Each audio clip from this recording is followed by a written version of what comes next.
საპატრიარქოს ახალგაზრდულ ცენტრში კერვის შემსწავლელი უფასო კურსი გაიხსნა. სასწავლო პროცესს დიზაინერი ლია კაპანაძე გაუძღვება. სწავლის ხანგრძლივობა 6 თვეს მოიცავს.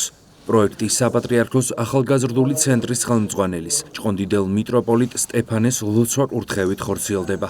პირველ რიგში მადლობა მინდა გადაუხადო მეუფე სტეფანეს და ქალბატონ ლია კაპანაძის იმისთვის, რომ ასეთი ნაბიჯი გადადგეს, რომ დაინტერესებულ ადამიანებს, განსაკუთრებით ქალბატონებს ეძლევათ საშუალება უფასოდ, უსასყიდლოდ შეისწავლონ ჭრა-კერვა. რაც ასე აუცილებელი და მნიშვნელოვანია, იმიტომ რომ საბედნიერო თუ სამწუხარო თუ კანაპლანზე გადადის ხელსაქმე, მაგრამ ჩვენ იმ მოდგმის ადამიანები ვართ, რომ გჭირდება და საინტერესოა კიდეც ეს პროფესია, რომ არ მიავწდეთ ადამიანებს. რაც შეეხება ქალბატონ ליას 35 წლის საჩხერეში, სადაც მე დავიბადე და გავიზარდე, სადაც ქალბატონ ლია დაიბადა და გაიზარდა, ჩვენ ერთმანეთი გავიცანით. რაც თბილისში გადმოვიდა, მეუღლესთან და შვილებთან ერთად ოცაშვილები სწავლობდნენ. ამ საქმეს მთელი გულმოდგინებით, უანგაროდ, ერთგულებით და დიდი სიყვარულით აკეთებს და ეს წლები რა პერიოდშიც აქ არის, უამრავი ადამიანი შემოიკრიბა გარშემო. ეს ნიშნავს იმას, რომ მას აქვს ძალიან ღრმა ცოდნა, როგორც პრაქტიკული, ასევე თეორიული და მის შეგირდებს ეძლევათ საშუალება, რომ ისწავლონ ეს საქმე, დაეუფლონ ამ ხელოვნებას და მერე უკვე თავიანთ შეგირდებს, თავიანთ ახლობლებს გაუზიარონ ეს ცოდნა. ურთულესი მდგომარეობა, როდესაც იყო ქვეყანაში პანდემიის დროს, ლია იყო პირველი ადამიანი, ერთ-ერთი პირველი ადამიანი, რომელმაც დაიწყო იმ პირბადეების შეკრება, რომელიც დეფიციტში იყო. ჩემი სურვილი იყო წლების მანძილზე გამიკეთებია ჯგუფი საქველმოქმედოდ. და ვითხოვდი ადაპტირებულ ფარდს. ისედაც ჩემო ამ სწავლების ჯგუფს დავარქვი ადამიანი, იმიტომ რომ ადამიანიდან მოდის ეს სიკეთეც, სიყვარულიც, პატივისცემაც და ყველაფერი. დამყავს დაღუპული და მინდოდა სულგულში ელზას სკოლა დაბერქმია, ახალგაზრდა დამყავდა და იმის სახელობის ელზას სკოლას დავარქვი თქო და მინდოდა ეს გამიკეთებია და უანგაროდ მინდა ვაკეთო ეს სიკეთე. სანამ შევძლებ, ალბათ უფალი შემაძლებიებს ამას. ძალიან დიდი სიხარულით ვარ, რომ ამ სიკეთეს გავაკეთებ და ვასწავლი ამ ქალბატონებს კერვას შევასწავლი. ძალიან მინდოდა კერვის სწავლა, რაღაცა გავიცი, თანოცნებად მეკცა ბოლო დროს და დავდე პოსტი ჯგუფში, რომ ძალიან მინდოდა შესწავლა კურსის, მაგრამ იყო ძალიან რაღაცა კატასტროფა ფასები. და თუ ვინმე რამე იცოდა რაღაც ცოტა ისეთ შეღავათი ამ ფასებში, დაეწერათ და 1 საათი არ იყო გასული, ვნახე ქალბატონ ლიას პოსტი, რომ აპირებდა უფასოდ ქალბატონებისთვის შესწავლას, ყველასთვის მსურველებისთვის, ვისაც სურვილი ექნებოდა. რა თქმა უნდა, არც დავაფიქრდი ეს რაღაცა იმათ მივიღე, რომ აი არ ვიცი, ვერ წარმოგედგენთ შემთხვევით რამხელა რაღაცას ნიშნავდა ეს ყველაფერი. ძალიან მოხარული ვარ, რომ ესეთი შესაძლებლობა მოგვეცა და უფასოდ შევისწავლით ამ სფეროს. მადლობას ვუხდი ქალბატონ ლიას, რომ მოგცა ამ ყველაფრის შესაძლებლობა და გვეძლევა საშუალება, რომ შევისწავლოთ ეს სფერო და გავიღრმავოთ ცოდნა. ასევე მადლობა საპატრიარქოს, რომ ქალბატონ ლიას გვერდში დაუდგა. აღსანიშნავია, რომ სასწავლო პროცესი საპატრიარქოს ახალგაზრდულ ცენტრში მიმდინარეობს. აღნიშნული ცენტრი ყოვლადწმინდა სამების სახელობის საპატრიარქო ტაძრის პირველ სართულზე მდებარეობს. გაკვეთილები კვირაში 2 ჯერ, სამშაბათს და პარასკევს 19 საათზე ჩატარდება. ამ დროისთვის კერვას 14 ადამიანი სწავლობს. პროექტში მონაწილეობის მიღება ნებისმიერ მსურველს შეუძლია.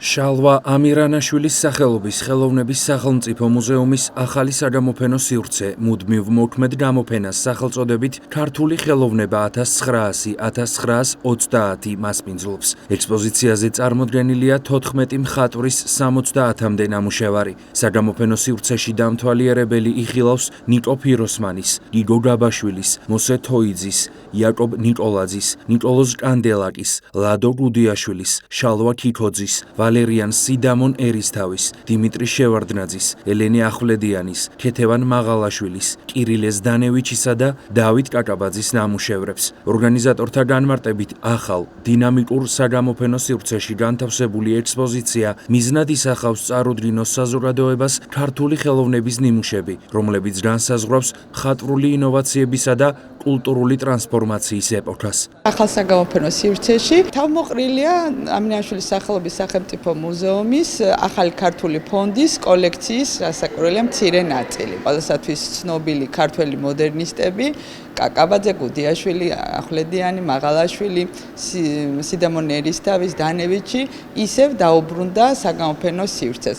ჩვენი საგამოფენო პოლიტიკის ერთ-ერთი მიმართულებაა სწორედ რომ რაც შეიძლება ბევრი ნამუშევრები გამოვიტანოთ ფონდებიდან და სხვა საინტერესო კონცეფციებით შევთავაზოთ დამთვალიერებელს. აქ მოხერხდა ფიროსმანის დიდი პანოების გამოფენა, რომელიც 10-ეული წლები არ იყო გამოფენილი. პანოები ცალკე ნაწილია, უმნიშვნელოვანესი ნაწილია ჩვენი ამ ყველაზე დიდი მხატვრის ფიროსმანის შემოქმედებაში. სულ 12 ნამუშევარი გამოვფინეთ და ამ პანოებში განსაკუთრებით სრულად გაცხადებულია მისი შემოქმედებითი გენია. ორი ნამუშევრით წარმოვადგინეთ სულ დიმიტრი შევარდნაძე, რომელიც იყო უდიდესი საზოგადო მოღვაწე და მუზეუმის სახელმწიფო მუზეუმის კოლექცია სწორედ მან შექმნა და მისი მემკვიდრეა ამის ეს დღევანდელი ჩვენი კოლექციაც და სულ ორი ნამუშევრად არის ის წარმოდგენილი და მას ჰქონდა თვითონ ესეთი ჩანაწერი დიმიტრი შევარდნაძეს, რომ მე მხატვრობაზე უარი ვთქვი დროის უქონლობის გამო და მართლაც ასე იყო, მას უფრო იცნობენ როგორც საზოგადო მოღვაწეს, მაგრამ აი ეს ორი ნამუშევარი, რომელიც ჩვენ სივრცეშია, ნამდვილად ლაპარაკობს მის როგორც მხატვრულ ნიჭზე და ბრწყინვალე ნამუშევრებია, რომელიც აი აქ არის. საგამოფენო სივრცეში წარმოდგენილია მოქანდაკე რეზო ხასიას მიერ რეკონსტრუირებული დიდი ქართველი მხატვრის დავით კაკაბაძის ქანდაკება, აბსტრაქტული ფორმა. ეს ქანდაკება დავით კაკაბაძემ 1926 წელს პარიზში შექმნა. შემორჩენილია მხოლოდ თავად ავტორის მიერ გადაღებული ფოტო, რომლის საფუძველზე განხორციელდა მისი რეკონსტრუქცია. სიახლე გვაქვს დავით კაკაბაძის ნაწილში. აქ დავით კაკაბაძე, რომელიც იყო ძალიან მრავალმხრივი მოდერნისტი, ხელოვანი, ის ძალიან ბევრ დარგში მოღვაწეობდა და მან დაგვიტოვა ქანდაკებაც. ისე მოხდა, რომ სულ ერთი ქანდაკება გვაქვს შემორჩენილი, რომელიც ინახება იელის უნივერსიტეტთან არსებულ სამხატვრო გალერეაში. მეტი პრაქტიკულად არ შემოგჩა, თუმცა შესაძლოა რომ პარიზის პერიოდში მან ეს ნამუშევრები კიდე ქონდა ქანდაკებაში, ეს ვარაუდია უბრალოდ და გაყიდა ან მიიკარგა, შესაძლოა ის კიდე გამოჩნდეს, მაგრამ მის არქივში ინახება ერთი ფოტოსურათი ქანდაკების, შესაძლოა ეს იყო მოდელი და შესრულდა, მე შესაძლოა ეს დარჩა უბრალოდ ამ ყოველშაბათში იმ ფოტოს მიხედვით ამ გალერეის, ამ გამოფენის კურატორის ინიციატივით, რომელიც ალექსანდრა გაბუნიას ინიციატივით შეიქმნა ამ ფოტოს მიხედვით მისი რეკონსტრუქცია. შეასრულა ის რეზო ხასიამ და ვფიქრობთ, რომ ძალიან მნიშვნელოვანი არტეფაქტი შეიქმნა და კაკაბაძის ნაწილში გამოფენილია ეს ნამუშევარი. აღსანიშნავია, რომ ახალი უნივერსალური კონცეფციის შესაბამისად გამოფენა მეტად ხელმისაწვდომი გახდა უსინათლო და მცირედ მხედველი დამთვალიერებლებისთვის. ხელმისაწვდომობის მაღალ სტანდარტს განაპირობებს ინკლუზიური ტიპის დაგეგმარება, რომელიც გულისხმობს სივრცის ადაპტირებას. სპეციალურად ახალი ექსპოზიციისთვის შეიქმნა ყველაზე მნიშვნელოვანი და გამორჩეული ნამუშევრების ტაქტილური რელიეფური ასლები. ეს საქართველოში გამოფენაზე ამ სახის ობიექტების დამატების პირველი შემთხვევაა. გარდა ამისა, ექსპოზიციაზე წარმოდგენილ 18 ნამუშევარს თან ახლავს აუდიო აღწერა.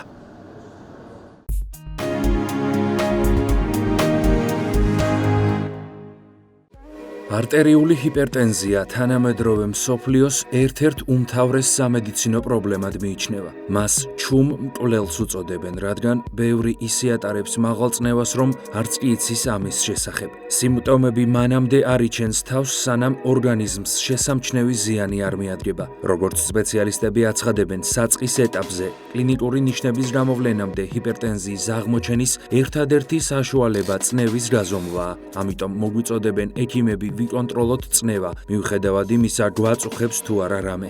არტერიულ ჰიპერტენზიაზე მიუთითებს თავის ტკივილი, ძილიანობა, გულის ფრიალი, მხედველობის დაბინდვა, დაღლილობა, თავბრუსხვევა, სუნთქვის გაძნელება, გულის რიტმის დარღვევა და სმენის პრობლემები. განასხვავებენ ორი ტიპის ჰიპერტენზიას, პირველადს და მეორეულს. პირველ შემთხვევაში დაავადების მიზეზი დაუდგენელია. მეორეული ჰიპერტენზია კი ეწოდება არტერიული წნევის ისეთ მატებას, რომელიც სხვა ორგანოს ან ორგანოთა სისტემის დაავადების შედეგია. ამ დროს ძირითადი დაავადების მკურნალობის გარეშე წნევის მაჩვენებლები ვერ დარეგულირდება. რაც შეეხება პირველად არტერიულ ჰიპერტენზიას, დღეს მისი სამკურნალო არაერთი მედიკამენტი არსებობს, მაგრამ იმის განსაზღვრა გჭირდებათ თუ არა წამალი მხოლოდ ექიმს შეუძლია. სპეციალისტების განმარტებით საწყის ეტაპზე წნევა ადვილად ემორჩილება პრევენციულ ღონისძიებებს. ზოგჯერ მხოლოდ ცხოვრების წესის შეცვლად საკმარისია წნევის მოსაწესრიგებლად. სასარგებლოა ფიზიკური აქტივობა, ვარჯიში და ფეხით სიარული. თვალყური უნდა ადევნოთ ჯანმრთელობას. უნდა გაკონტროლდეს სისხლში შაქრის შემცველობა. ასევე მნიშვნელოვანია ჯანსაღი კვება. ორგანიზმს წნევის შემცირებაში რომ დაეხმაროთ, ნატრიუმის ოდენობა უნდა შეამციროთ. კალიუმისა კი გაზარდოთ. ჯანდაცვის მსოფლიო ორგანიზაციის მიერ რეკომენდებული მარილის დღიური ოდენობა 6 გრამია. სპეციალისტების განმარტებით ორგანიზმმა უნდა მიიღოს მეტი ცოცხალი ხილი და ბოსტნეული. ცხოველური ცხიმი მცენარეულით უნდა შეიცვალოს. გარდა ამისა, ადამიანმა დღის განმავლობაში უნდა მიიღოს წყალი, უნდა ერიდოს კოფეინს და უარი თქვას თამბაქოს მოხმარებაზე.